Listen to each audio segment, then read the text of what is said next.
Olá, 1º de agosto, novo mês e também mês vocacional começando. A cada domingo falaremos então um pouco de cada vocação, portanto hoje eu só quero lembrar para você neste sábado que estamos dando início a mais um mês temático em nossa caminhada eclesial, em nossa vivência religiosa como cristãos católicos. Então, durante este mês lembremos de todas e belas formas de vocação que nós temos na igreja.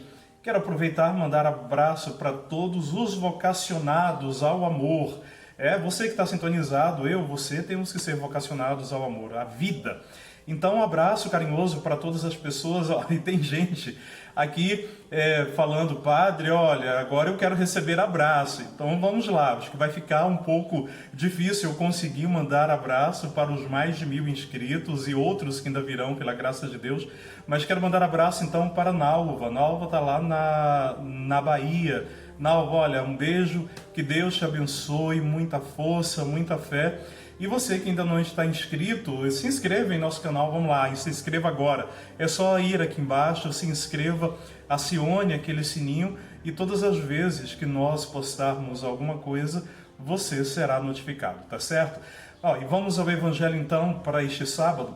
Você deve estar observando que nós estamos numa sequência do Evangelho de Mateus, né? É o evangelista de referência para este ano que nós estamos. A gente passou por todo o capítulo 13, falando aí das parábolas. Começamos a rezar já agora o capítulo 14. Anotei, Mateus 14, versículos do 1 ao 12. Mateus 14, versículos do 1 ao 12, é aquela parte bíblica onde Herodes manda cortar a cabeça de João. E depois vem os discípulos, né?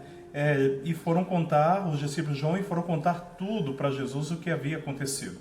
Antes da gente ler o texto bíblico, é importante a gente entender um pouco o nome, esses personagens, que às vezes a gente faz um pouco de confusão. Então, o que nos lembra o próprio Missal Cotidiano? Vamos lá? São anotações importantes para que a gente cresça aqui em nossa catequese, na nossa experiência com a Palavra de Deus. O Herodes, de que aqui se fala, é o Herodes Antipas, que é filho de Herodes, o Grande.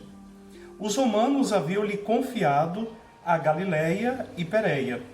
Conforme narra esta página, fizera ele então aprisionar João Batista, que lhe havia... E por que ele manda prender João Batista, né? Porque João Batista vai reprovar o seu adultério, o adultério deste homem, cometido em relação a Filipe, que era seu irmão por parte de pai, ou seja, um outro filho de Herodes o Grande, ao qual subtraíra a mulher, que se chama, por sua vez, Herodíades, repudiando então a sua. A instigação de Herodíades e as demais circunstâncias do assassínio explicam muito bem os recursos do rei, que ao ouvir falar de Jesus e de seus milagres, pensa tratar-se exatamente do Batista, que de repente voltou a viver. Vamos lá? Entendido isso? Vamos ao texto bíblico, que aí a gente então reza o que é fundamental dessa palavra de hoje. Naquele tempo, a fama de Jesus chegou aos ouvidos do governador Herodes. Ele disse aos seus servidores: é João Batista que ressuscitou dos mortos, e por isso os poderes miraculosos atuam nele.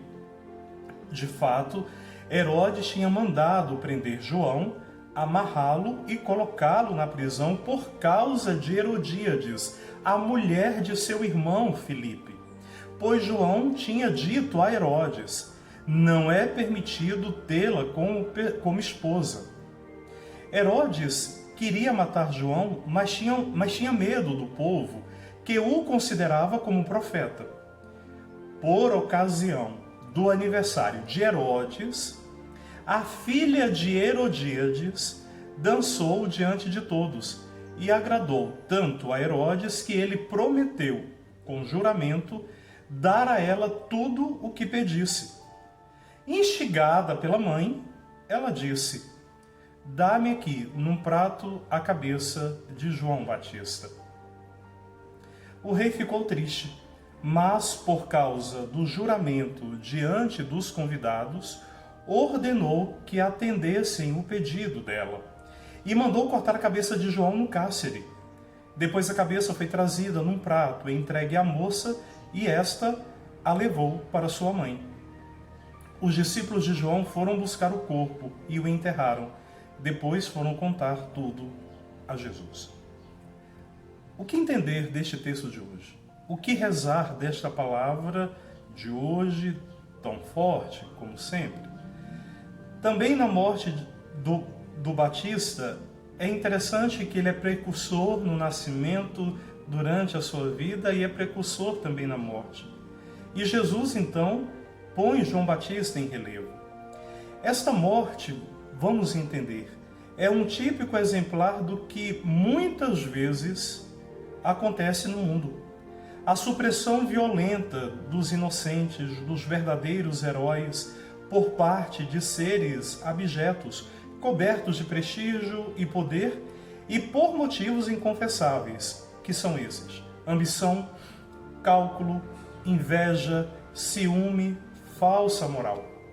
É isso que nos lembra o missal cotidiano. E ainda completa dizendo a igreja: triste espetáculo é ver-se a opinião pública, naquela situação que são os convidados de Herodes, a assistir de forma impassível, se não ainda divertida, ao fato de exatamente o honesto, que corajosamente denuncia o adultério e a expoliação e todos os atos errados de Herodes, ser trucidado pelos desonestos e delinquentes. É incrível, né? Como parece que a história continua a se repetir na humanidade.